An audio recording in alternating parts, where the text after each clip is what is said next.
주님께서 여러분과 함께 루카가 전한 거룩한 복음입니다. 예수님께서 예루살렘으로 가시는 길에 사마리아와 갈릴리아 사이를 지나가시게 되었다.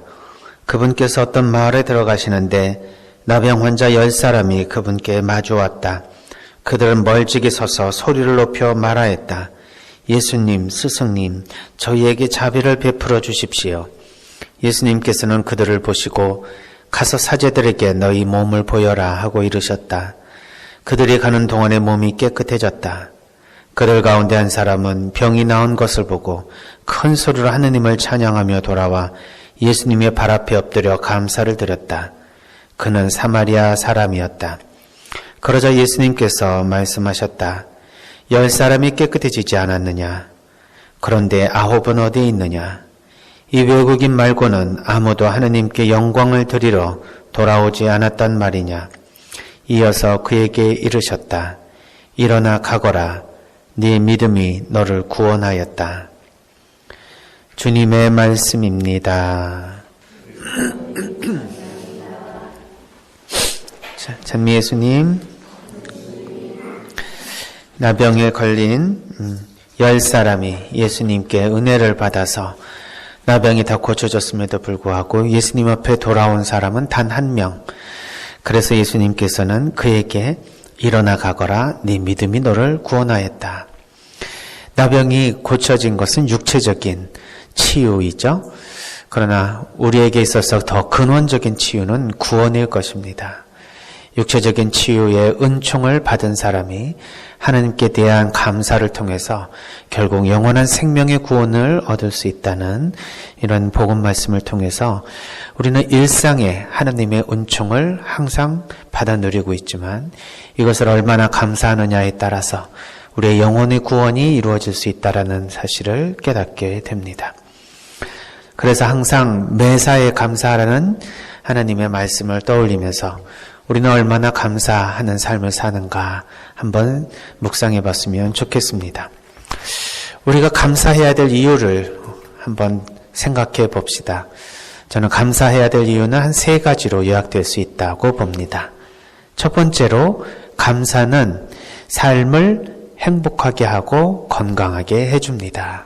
누구나 다 아는 이야기지만 이러한 다 아는 이야기들을 학자들은 꼭 실험을 해서 확인을 해보죠. 학생들에게 한 학기 수업에서 여러 실험을 합니다.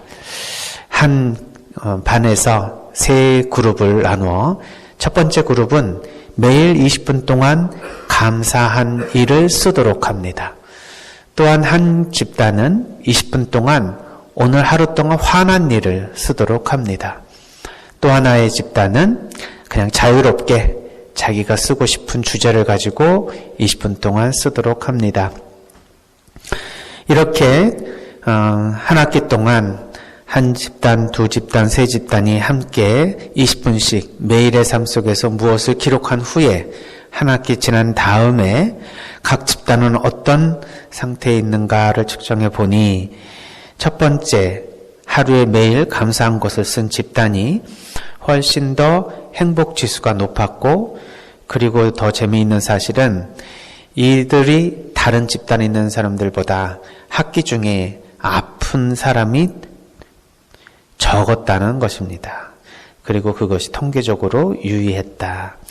꼭 이러한 실험이 아니더라도 우리는 감사한 사람과 감사하지 않은 사람들 또는 감사를 느끼지 못한 사람들과의 비교를 해보면 어떤 사람이 행복한 삶 그리고 육체적으로나 정신적으로 건강한 삶을 사는지에 대해서 잘 이해할 수 있을 것입니다. 한 작가는 이렇게 얘기합니다. 감사는 내가 알고 있는 행복한 사람 안에서 발견되는 중요한 특징이다. 당신은 주변에 감사하지 않으면서 행복한 사람을 본 적이 있는가? 이렇게 얘기를 합니다. 그래서 우리가 행복하고 건강한 사람의 특징은 항상 매사에 감사하고 있다는 의미이겠죠. 이것이 우리가 감사해야 될 첫 번째 이유라고 볼 수 있습니다.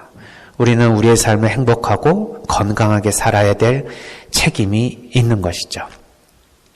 두 번째로 감사하게 되면 사실 더 많은 감사할 일이 생기기 때문입니다.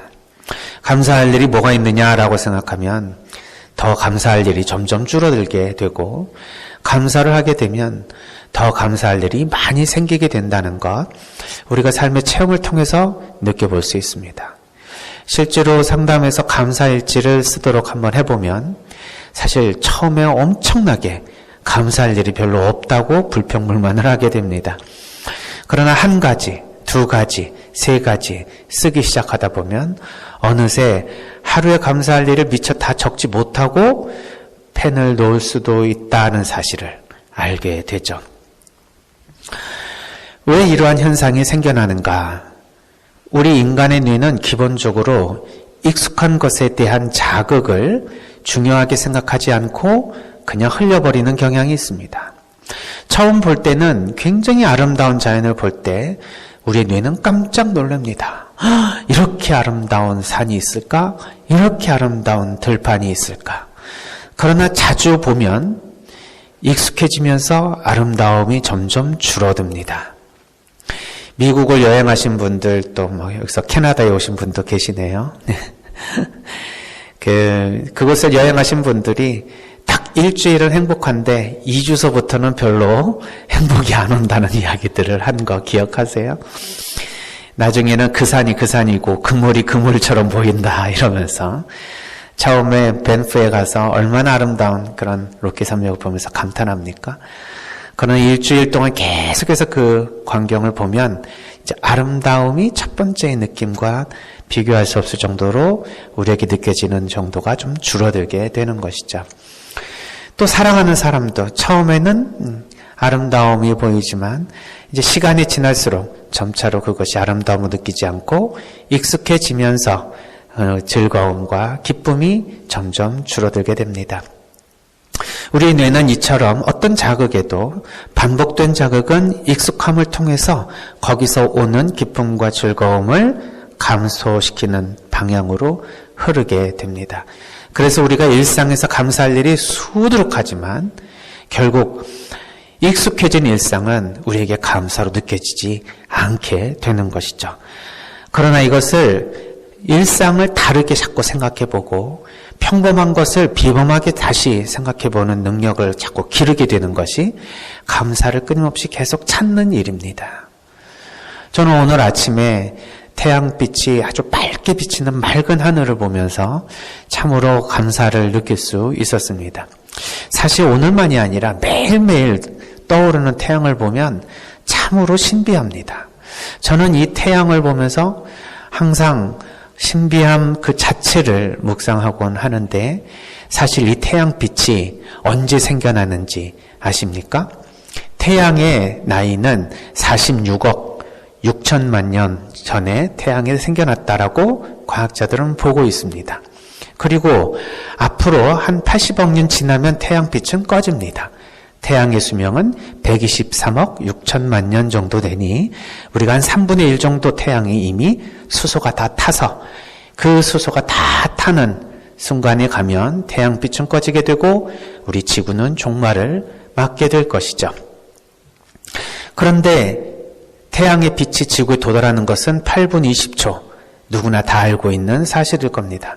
그러나 엄밀히 말하면 100만 년 8분 20초입니다. 태양의 내부에서 수소가 핵융합을 해서 나오는 그 빛은 그 태양 외부까지 도달하는 그 전자를 뒤집고 빛이 빠져나오는 시간이 100만 년 정도 된다고 합니다. 그러니 태양 내부에서 태양빛이 생겨나 태양 외부까지 도달하는 시간이 100만 년, 그리고 태양에서 지구까지 오는 시간이 8분 20초. 100만 년 8분 20초. 우리가 보는 빛은 그러한 역사를 가지고 있는 빛입니다. 얼마나 신비합니까? 이 태양빛이 있어서 우리는 색을 구별하고 또 우리가 아름답게 보는 모든 자연이 생겨납니다. 이 태양빛이 없으면 우리 자신도 없어질 것이니 우리는 항상 이 태양을 보면서 하느님을 생각하지 않을 수 없습니다. 또한 그것만이 아니라 오늘 아침에 내가 눈을 떠서 내가 아직 살아있다라는 사실, 우리가 한 끼가 아니라 세 끼로 하루를 살아간다는 사실. 이 모든 것은 익숙한 사실이지만 결코 꼭 그럴 수만은 없는 사실입니다. 아직도 오늘 딱 눈을 뜨지 못하고 세상을 떠난 수많은 영혼들이 있을 겁니다. 이들에게 있어서는 그토록 살고 싶은 그 하루일 텐데 우리는 그 하루의 시작을 감사하지 않는 일상의 익숙함에 빠져 있습니다. 또 세 끼 다 먹는 것이 어떻게 일반적입니까? 하루 한 끼 아니면 이틀에 한 끼 먹으면서 연명하는 수많은 사람들이 있습니다. 우리는 이러한 식사를 통해서도 고마움과 감사함을 느끼지 못할 때가 종종 있는 것이죠. 이것은 너무도 익숙한 현실에 대한 결과입니다. 감사한 것을 계속 적다 보면 일상의 이러한 평범함이 결코 그냥 주어지는 것이 아니라는 것을 깨닫게 됩니다. 그러면 우리는 점차로 더 감사해지고 더 감사해질 일이 많이 생깁니다. 그러면 첫 번째 조건이었던 감사하게 되면 행복하고 건강하다라는 조건을 또 충족하게 되는 것이죠. 세 번째로는 감사를 계속하면 우리가 계속 더 행복하고 건강하지만 많이 감사하지 않으면 어떠냐 하는 겁니다. 그러면 그냥 평범하느냐? 그게 아니라 슬픈 결과들이 더 많이 생겨난다는 것입니다. 영성생활에 있어서의 진보 아니면 퇴보라고 했던 아우구스티노 성인의 말씀처럼 우리는 감사한 생활을 할 것이냐 아니면 불평불만의 삶을 살 것이냐로 결정됩니다. 중간이 없다는 것이죠. 실제로 감사하지 않으면 불평불만이 많이 쌓이게 됩니다. 이스라엘 백성을 에집트로부터 탈출시킨 후 모세를 통해서 이들을 광야에서 먹이신 하느님의 말씀 우리가 한번 들어볼까요? 만나를 주셨음에도 불구하고 이스라엘 백성들은 감사하지 않습니다. 민수기 11장 1절에 백성이 주님의 귀에 거슬리는 불평을 하였다. 주님께서 그것을 들으시고 진노하셨다. 그러자 주님의 불이 그들을 거슬러 타올라 진영원저리를 삼켜버렸다. 이처럼 감사하지 않으면 하느님께서 슬퍼하시거나 오히려 화를 내시며 감사를 해도 정말 시원치 않은 인간들이 오히려 불평불만을 함으로써 하느님을 노하게 만들었다. 그래서 우리가 감사를 하지 않으면 자연스럽게 불평불만이 늘어나고 불평불만이 늘어나는 이 소리를 하느님께서 들으시며 기뻐하지 않으신다는 사실을 구약을 통해서 알 수 있습니다. 그래서 축복은 감사하는 사람에게 약속된 것입니다.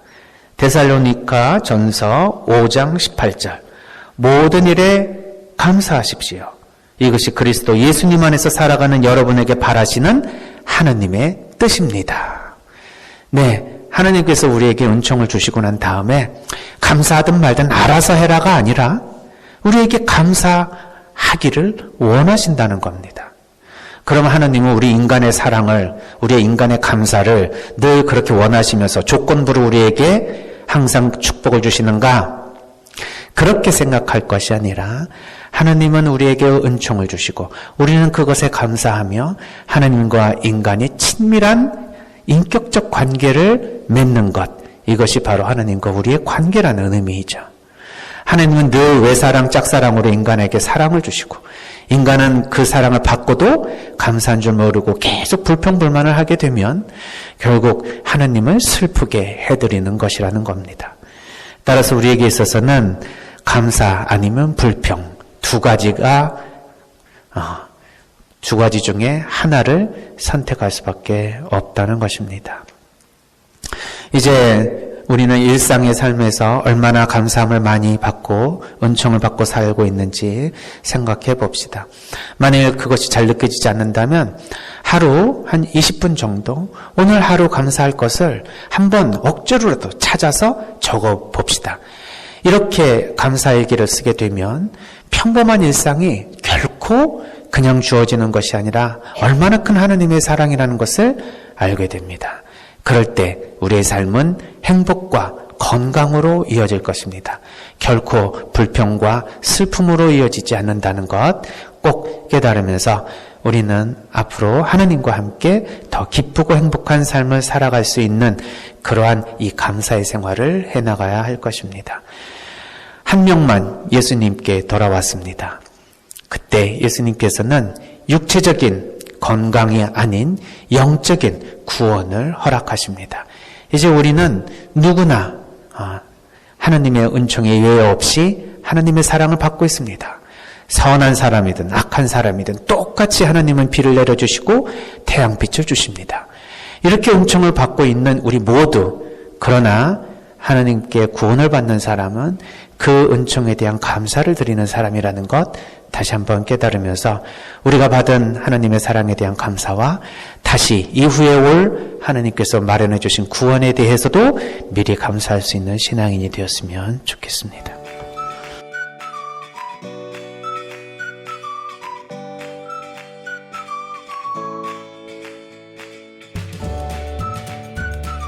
생태맘 청국장. 국산 콩은 한 가마에 요즘 45만 원 정도 합니다. 수입 콩은 국산 콩이 6분의 1 정도 한다고 그럽니다. 근데 저희들은 단 한 번도 수입 콩을 쓴 적이 없습니다.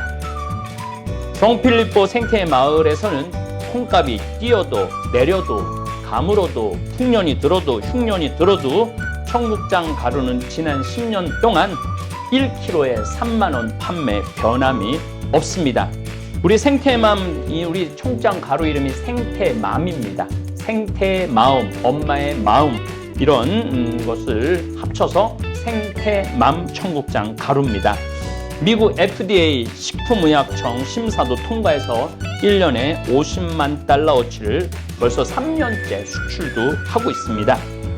어쨌든 여러분들 청국장 가루 많이 구매하셔서 맛있게 많이 드시기 바랍니다. 저는 아침에 밥숟갈로 2숟갈 물에 타서 마십니다.